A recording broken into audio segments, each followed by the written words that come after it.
Welcome to the weekly Metals, Money, and Markets update for Friday, January 13th, 2017, hosted by Mickey Fulp, the Mercenary Geologist, and for miningclips.com, I'm Erick Bertsch. Hi, Mickey. Hello, Eric. Well, for me, the markets weren't all that exciting this week. It was precious metals that really got me going, especially yesterday with gold managing to finally push through that $1,200 barrier.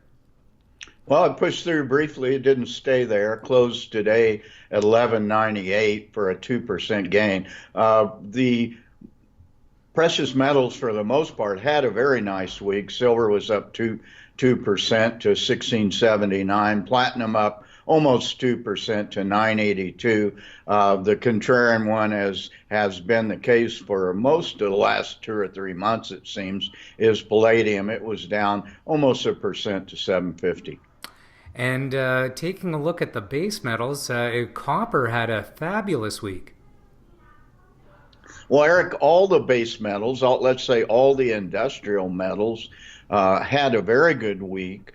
Copper closed at a 19-month high at 267 for more than a 6% gain. What's really going on here is we have once again a strong contango and a very nice forward curve for copper, even at this price. So the next 6 months or so for copper looks quite positive. A lot of what's going on right now is there is horrible smog in a number of Chinese ports, and there are a bunch of ships sitting offshore at the peak of winter demand. So iron ore is up, coal is up, zinc is up, lead is up, copper is up. And a lot of this has to do right now with those materials cannot be moved into port, so they're just sitting there, and it's basically ended up being quite a backlog in industrial metals going into China. And moving on to energy, oil continued to slide this week.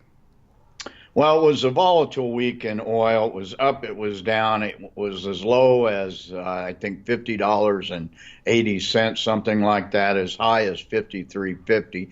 Kind of closed in the mid-range there at $52.48 for a minus 2% for the week.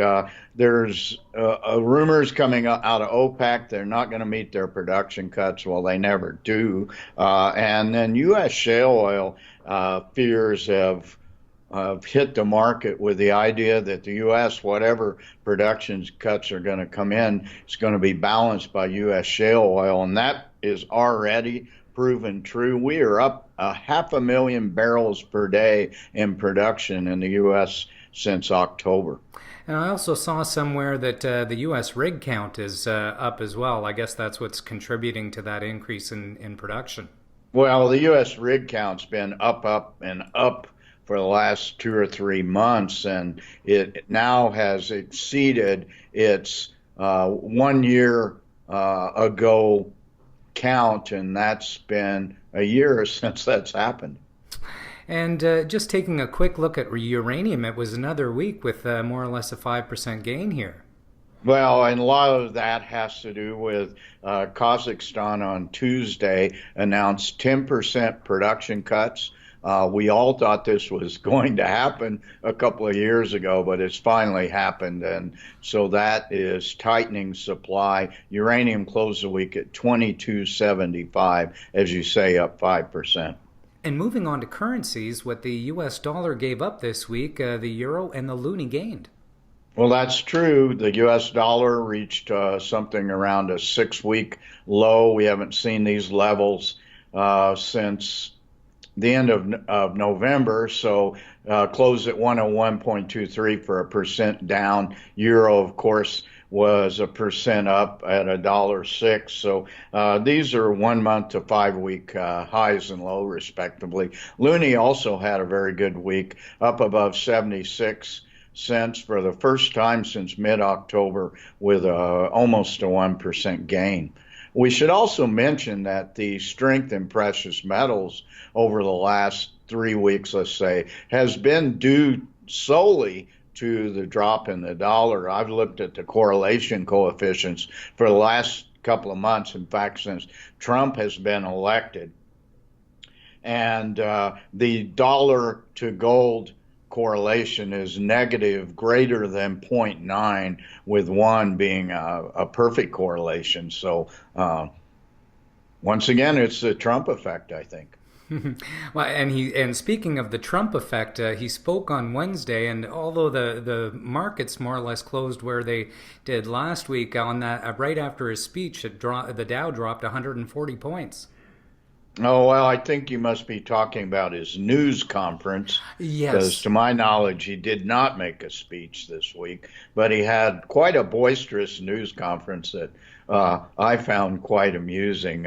He will not, he owns the bully pulpit right now, and he obviously is not going to let any journalist bully him in any news conference. The Dow closed, it was mixed all week, up and down a bit, but it closed the week at 19,886, down almost 0.5%.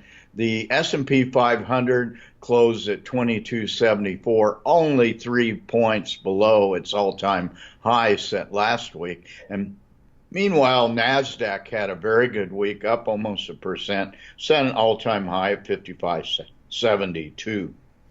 And coming up here to Canada, looking at the venture exchange, we didn't have a big increase, but we managed to get a third week in the black. Well, and it was only a 4-point gain to 795, but that happened in the last 30 minutes of the session today. So the venture exchange since last week was basically flat, and we would expect it to be flat to maybe slight rises toward the end of the month. Well, again, Mickey, thanks for your analysis. And next week, the big mining conferences start to take place here in Vancouver. So we'll be coming at our listeners from Vancouver together.